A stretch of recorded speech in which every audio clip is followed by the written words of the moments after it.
بین المللی حامی حقوق انسان هیومن رایتس واچ یا دیدبان حقوق بشر روز 12 دکامبر سال 2022 در یک اظهارات آزادی 6 فعال جامعه شهروندی از ولایت مختار کوهستان بدخشان در شرق تاجیکستان را تقاضا کرد.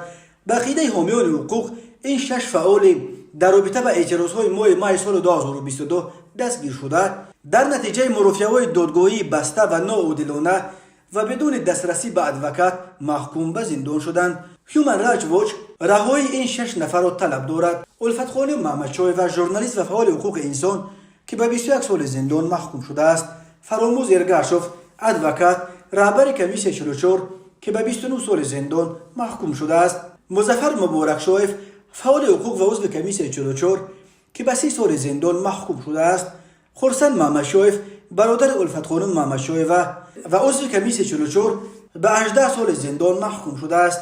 منوچهر خالق نظرف رهبر انجمن حقوق‌شناسان پامیر و عضو کمیسیون 44 به 15 سال زندان محکوم شده است.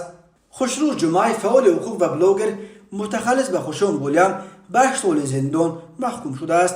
سنت سلطان علی و پژوهشگر مسائل آسیای مرکزی در سازمان هیومن رایتس واچ گفت مرافع دادگاهی فعالان بدخشانی پشت درهای بسته بدون دسترسی به ادوکات و بدون ارائه دلیل‌های ضد آنها با پایمال کردن معیارهای اصلی مرافعه‌های عادلانه صورت گرفت. مقامات تاجیکستان باید این 6 فعال را که برای استفاده قانونی حقوق خود دستگیر شدند بدون تأخیر آزاد کرده اتهامات ضد آنها اعلام شده را بیکار کند.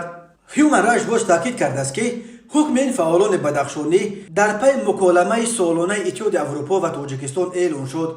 در این مکالمه جانب اروپا پیرامون وضع حقوق انسان در تاجیکستان از جمله از شرایط طاقت فرسای کار ژورنالیستان، حامیان حقوق و جامعه شهروندی در این کشور اظهار نگرانی عمیق کرده خواستار انجام تحقیقات مستقلانه حادثه ماه نوامبر سال 2021 و ماه سال 2022 در ولایت مختار کوهستان بدخشان شده بود. پارلمان اروپا نیز هنوز روز 7 ایول خواستار تحقیق خشونت‌ها در بدخشان شده بلافاصله آزاد کردن حامیان حقوق، ژورنالیستان و فعالان دستگیر شده جامعه شهروندی بدخشان را تقاضا کرده بود. سنت سلطان علی و پژوهشگر مسائل آسیای مرکزی در سازمان هیومن رایتس واچ نیز گفت مقامات تاجیکستان باید به عهده‌داری‌های بین المللی خود در مورد حقوق انسان را رعایت کرده این حمله بی سابقه بالای شهروندان خود در ولایت مختار کوهستان بدخشان را که 1 سال باز ادامه دارد بس کند.